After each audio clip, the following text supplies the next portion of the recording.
कातिल नजरिया से देखा ना तू न काम हो जइबा।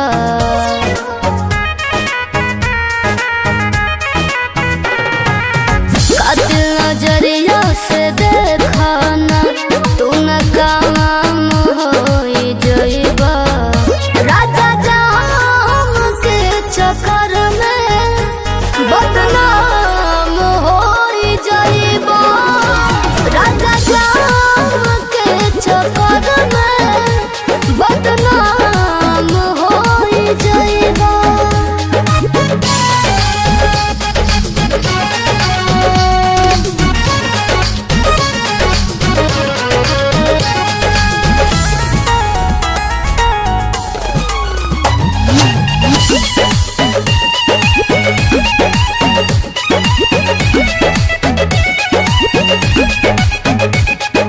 बड़ा हो नादान में जवानी देख के हो रोना।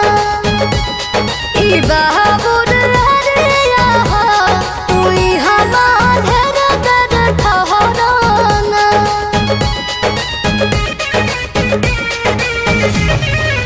आके रोज रोज लोग करे मनमानी। बहुत राजा के हम अकेला बन रानी।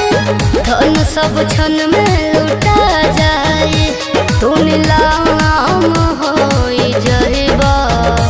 राजा जाम के चक्कर में बदनाम हो जइबा।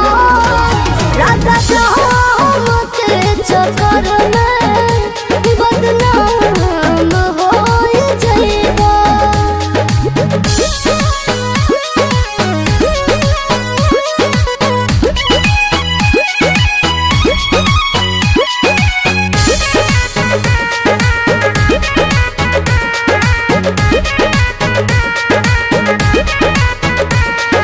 बगल के नोटावा हो लुटावे लोग उठावा पवावेला। दिलवा के चोटावा हो मिटावे हमरा कोठावा पवावेला।